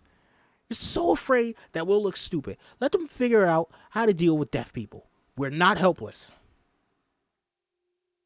Our family was fine before you were born. Go! Ruby is at a loss for how to respond. She knows they'll be fine. It's not them she's worried about. Ruby peeks through the curtain, watching her parents find their seats. Bernardo bustles around, getting kids in place. Yes, this is the scene that I'm going to show. You know, I usually show a scene that is very powerful from the film, and I try to read alongside it. Bernardo bustles around, getting kids in place. As the boy passes, Bernardo pulls off his Red Sox hat. Oh! At least it's not Yankees. Mets fan. We're not at Fenway, my friend. You must be ready to walk on stage. Oh, yeah, wait. They're in Massachusetts. Never mind. Fucking assholes. Must be ready to walk on stage in 2 minutes or you're not performing. Ruby looks nervous. Frank, Jackie, and Leo sit in the audience, looking around, taking in the other families. Oh, just imagine how weird this is. But it's also very sweet that they're just there to support her. They don't know anything. They just sitting there. Oh man, this hurt. Gertie walks in and slides into the seat next to Leo. Bernardo comes on stage. Good evening, ladies and gentlemen. For those of you who don't know, I'm Bernardo Villalobos.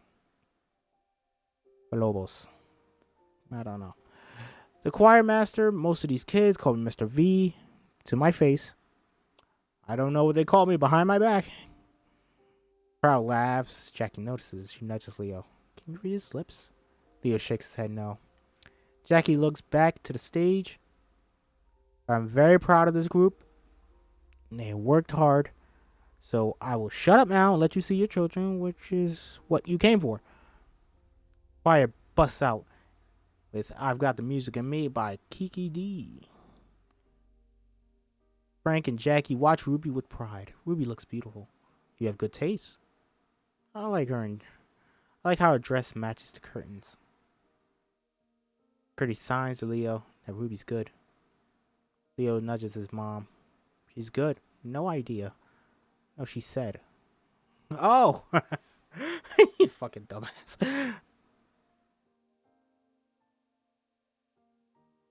The audience claps, dances in their seat. Frank and Jackie look around, trying to participate. They clap along. Oh! That's... Leo laces fingers with Gertie. They sit there, holding hands, both newbies to this kind of intimacy. Choir sings Starman by David Bowie. Ooh. Ruby watches her parents in the audience. Jackie's mom picks her nails. Frank looks around, fiddles his shirt. What's wrong? My buttons are off. Fucking. Jackie sits for a beat, then turns to him again. What do you want for dinner? Spaghetti. I have to go to the grocery store. Ruby watches it from the stage. They're clearly bored. Her heart sinks. Like, oh. Yeah, honestly, what are they gonna do at a concert? Song finishes, Bernardo walks on stage. And now I have a special treat. Sometimes you hear a voice that reminds you to keep making music. Please welcome Miles Patterson and Ruby Rossi. Ruby and Miles walk on stage. Miles carries the guitar. Frank and Jackie perk up when they see Ruby. It's what they've been waiting for. Miles gives Ruby an encouraging nod and begins to play. He viewed his performance from Frank and Jackie's perspective. Only the first few bars of music, we hear only silence. Hold on. This is not it, right? No, this is not it. This is not it. Okay, this is not this scene. Scene after. Why do I feel like I look like Santa Claus right now? Do I look like Santa Claus? This fucking red hoodie. Here, let me. There you go. I took it off. I feel like I look like Santa Claus. Sorry. Only silence. They watch Ruby's lips move, but no sound comes from it. Miles and Ruby are lost in the song. Frank and Jackie look around and through all the faces of the audience. People wipe away tears, visibly moved. They stare at their daughter, watching her mouth open and close, trying to feel what other people are feeling. Conflux of art and audience. Sorry. I cannot read that word. I am stupid. The song ends, and the audience leaps to its feet. Jackie and Frank clap along with the crowd. Ruby and Miles take a bow. Families stream out of the concert hall. Ruby and her family make their way out. They pass Bernardo and his wife, Tanya, and his daughter, Misha. Hey, Ruby, that was lovely. Oh, thanks. Bob, great job. Are these your parents? Yeah, Frank and Jackie. This is my brother, Leo, to her parents. This is my teacher, Mr. V. And his family. Sorry, I'm laughing because I know where it's coming up. Ruby's family waves along. Then Bernardo signs, nice to fuck you. Ruby's eyes go wide. I learned that on YouTube. What? Is it that nice to meet you? No, meet is one finger, not two. See? Like, this is like legs. She demonstrates with similar signs. Bernardo looks horrified. No, no, no. I mean, oh my god. It was so fucking funny. It's fine. I get it. Nice to screw you too. Bernardo laughs, getting his sign choked. And my kind of parents, please tell them that their daughter is very talented. They're making a terrible mistake not sending her off to school. I'll just do the first part. Ruby smiles, rolls her eyes, and translates. I'm meeting Miles at that audition tomorrow. I'm sorry, it was just so funny. You still have your slot if you change your mind. You have to stop. But thank you. Rossi family exits the car, heads towards the house. Frank peels off. Going to get some air. Ruby starts to head inside. Thinks better of it. Joins her dad sitting on the tailgate of the truck. What are you doing? Just thinking. Oh, wait. Oh, is this where I cry? No, no, no. I cried at the very end. Oh. I almost cried at the scene. Then Frank dresses up to the sky. Stars don't look half as good on land when they do out water. He said for a moment. Song you sang tonight? What's it about? It's about sacrifices. What it means to need someone else. Can you sing it for me? But now? Please? Ruby hesitates. Starts to sing quietly. Oh. Louder! Not my fucking tempo! Kidding.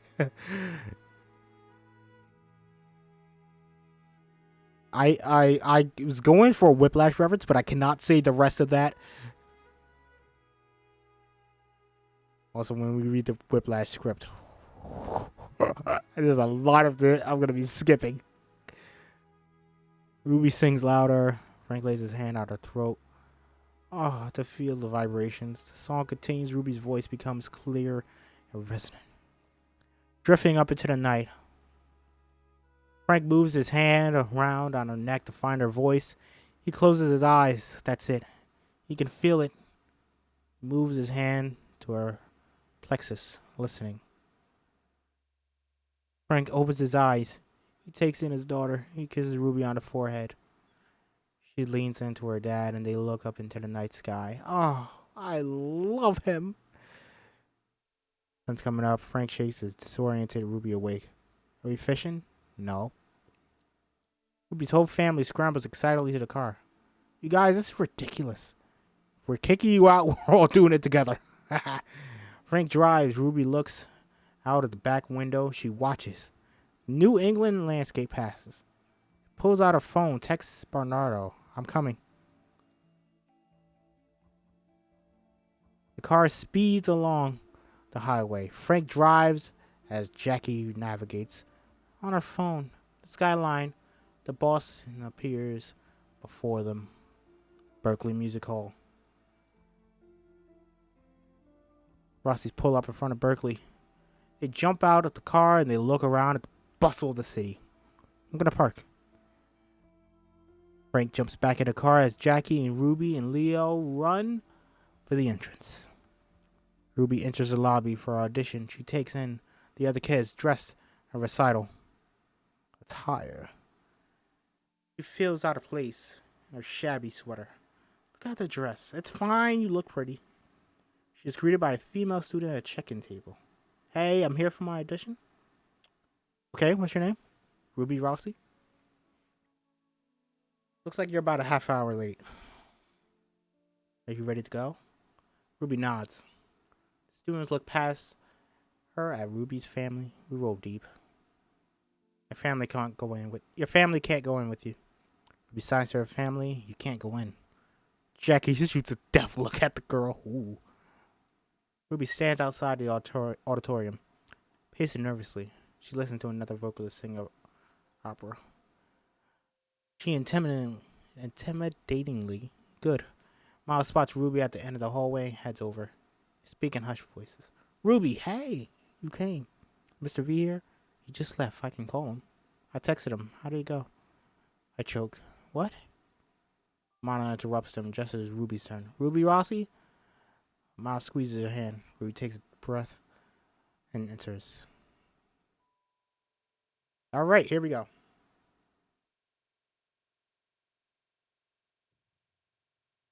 This is the scene. And here we go. Faculty jury comprised of 3 jurors. 2 men and women sit in the audience. Hello there.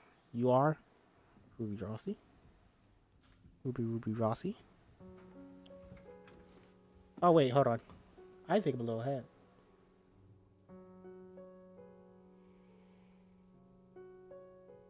Oh, wait, no, I'm not. No, I'm not. Okay, Ruby Rossi. Okay, Ruby Rossi, looking at your application, aside from your involvement in the school choir and a very nice letter from Bernardo Villalobos, don't have much history with music. Ruby stares at him, unsure. I understand. Is there a question? Frank, Jackie, Leo, pace. Frank spots a sign, balcony. He gestures to Jackie and Leo. They should sneak in. You make sure nobody's watching. I slip upstairs. Here it is. Ruby stands awkwardly on stage. Main question. What's your first song today? Both Sides Now by Joni Mitchell. Do you have a sheet music? Ruby freezes. I don't. I forgot. Female jury member turns to pianist. Do you know that song? Pianist shakes her head no. Alright, you're just gonna have to sing it a cappella. Okay. Ruby stands there frozen. Jury stares back at her. She clears her throat, preparing to sing. From the back of the orchestra, a voice speaks up. I can accompany her. I'm sorry. Bernardo walks down the aisle into the light. He smiles at Ruby, who's incredibly relieved. Sorry for interrupting. Hi. How are you? I'm Bernardo Villalobos. Class of 89. Nice to see you all. May I? Guess so. Thank you. Jury members exchange confused glances. The pianist steps away from the piano. Bernardo takes her place. He gives Ruby a look. You can do this. Begins to play Both Sides Now. Ruby begins to sing. Her voice is timid, cautious. She's paralyzed with fear.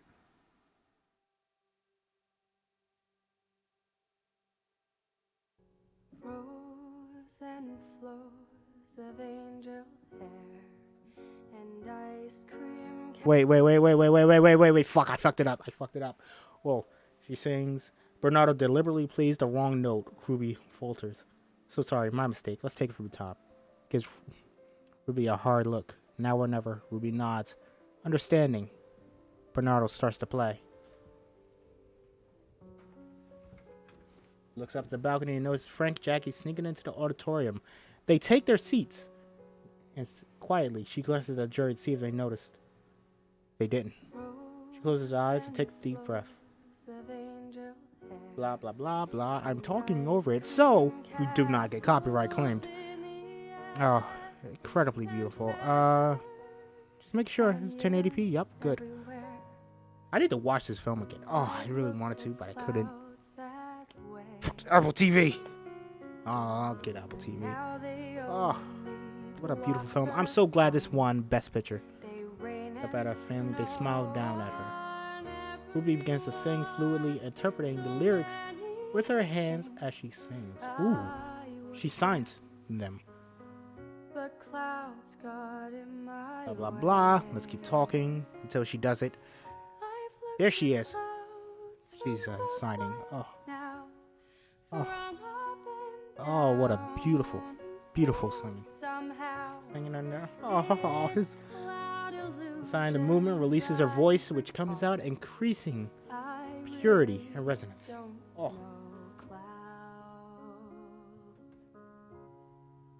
Ruby's voice sails out. Bernardo grins. The jury, surprised, turns to see who she's signing to. Moons and Junes and Ferris wheels Oh, he sings directly to her parents. This is for them. I'm about to cry. Oh shit, guys, I'm about to cry. I feel it coming. Something just snapped. Something inside of me. This is for them. They watch her, moved and proud. But now it's just another show. Ruby's song continues and we see the following story unfold. It's just gonna keep going, and I believe it's gonna do a little montage here. That's what it says in the script. This is the final draft, so this is what they submitted to the Oscars, which got them Best Adapted Screenplay. Just gonna go back over again. Oh God, I love them. Oh, absolutely incredible. I really don't know love at all. Okay, you see. Are they swimming? Oh yeah. Okay. Ruby looks out over the ocean and gulls circle the boat. On the deck, Frank signs fiercely at the new deck and showing this idiot how to correctly sort the fish. The guy looks cowed. Ruby, watching from the wheelhouse, laughs. She'll miss this. Ruby and Miles sit on a stone wall. He forms his finger into letters, teaching him how to sign his own name. Oh, great. Frank gives Leo shit as they load boxes of fish into the back of a new truck. It's painted Frank Fresh Catch logo. Oh. Jackie works alongside the fishermen wives Nina and Angela, distributing fish at the bustling farmers market. Jackie counts cash. The women joke around. Jackie laughs with them, knowing on the jokes. Leo Frank enter the bar. They're greeted by waves from the other fishermen. They join them. Ruby and a family crowd around the computer. She logs into the Berkeley website to view her acceptance status. They wait anxiously, staring at the screen. Ruby bikes to Bernardo's house, tossing her bike. They run up the stairs. Bernardo opens the door to see Ruby standing on the stoop. He looks at her nervously, awaiting the verdict. Bernardo, come here, come on. You fucking awesome motherfucker. Ah, there he is. She leans in as Ruby clicks one last button on the computer screen. Her acceptance status pops up on the screen. She's in. She lets out a joyful whoop as Frank, Jackie, and Leo erupt into cheers and celebration. Miles and Ruby sit on top of the barge, looking out. Visit me? Okay, that's it. Whew. Visit me in Boston? You'll forget about me after 2 weeks. Run off with some jazz drummer who wears a fedora. I'm not doing that. Fuck that. There are no two words. Okay, what the fuck? I was gonna go Whiplash quote. Nah. Obviously. Ruby laughs. She leans in. Gives him a lingering kiss. Ready? Ready. Together they stared, hold hands, they take a flying leap off the cliff together. They hit the water with a smack. After a moment, they both emerge, howling to the sky. Ow! Car is packed. Oh, this is where I cry. The car is packed full of stuff. Gertie finishes loading Ruby's duffel.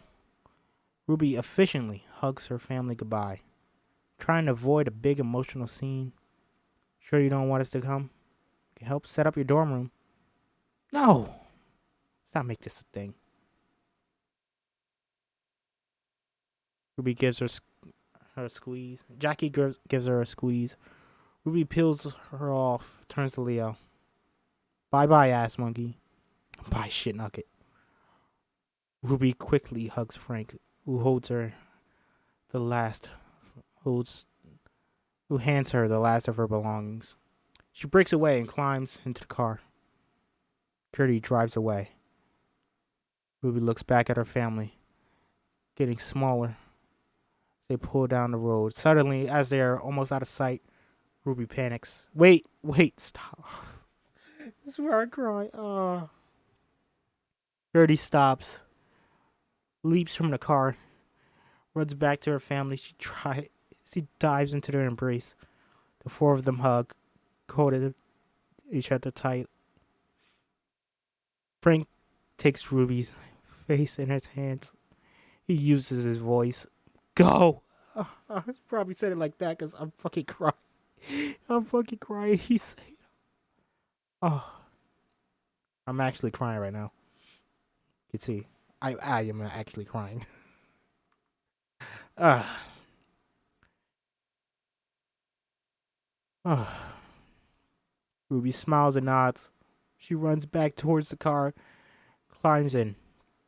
Her family watches the car pulls away. Ruby waves at them out the window. They disappear in the distance.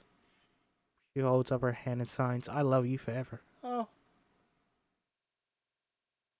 Oh, absolutely beautiful. The end. Oh, man. See, I told you I was going to cry. This movie made me cry. Oh, him saying that. Let's see in the scene. Reading it. Oh, my God. I still felt everything.